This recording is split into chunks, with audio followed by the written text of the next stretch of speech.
Alrighty, here it is, Mortal Kombat 4, fully restored, added to the Mortal Kombat game room. As I said before, didn't have to do much to it, just pretty much a Windex treatment. I had to reseat the marquee because it was bowed in on both sides, if you know what I mean.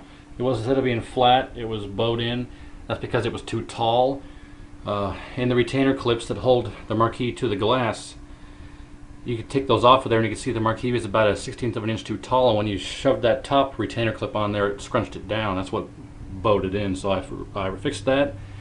I got all the monitor adjustments done for focus, screen, brightness, contrast, color. Everything looks fantastic. It's a Neotech 25-inch, obviously. Looks fantastic. Can't say enough good things about it. As before, it's got new Lexan, new joysticks, new buttons. And for right now, I'm not going to really worry about these holes. Maybe sometime in the future when I get the fancy to try and do it. I got other projects that are going to be more important, so I'm going to leave these holes just the way they are for now. So I'm not going to worry too much about them. Otherwise, it looks fantastic. I went through and touched everything up, all the nicks, all the marks. It really looks pretty damn good. I mean, you can see here. It's all black, nothing's chipped off. Looks fantastic. Now this assembly was here, this bezel, no I'm sorry, this bezel was here, and the flapper was missing. Flapper was missing, but the bezel was there, if I recall correctly. I could be wrong, but I know, I take that back.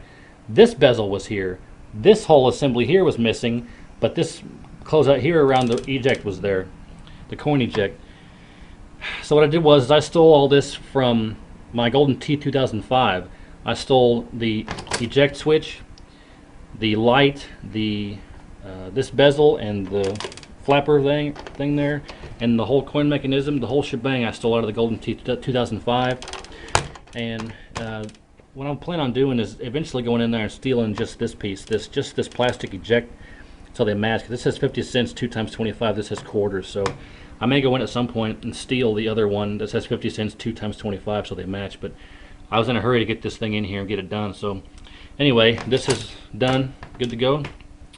He put new locks and everything on it too. So I mean, you can just look at it and see it's in great shape. So the one thing I wanted to point out was that I repaired this over here.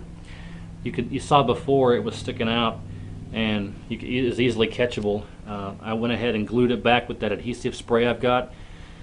And I sprayed probably about from here, right, this whole corner I sprayed and then taped off, and once it's set I peeled the tape off.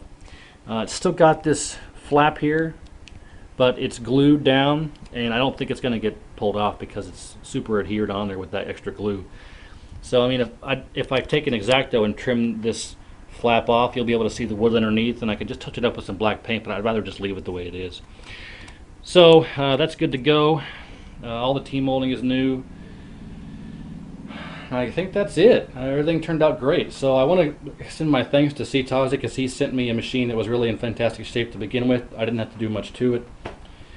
And this tape here, I'm still waiting for the glue to dry, because I mentioned before how this wasn't sticking in.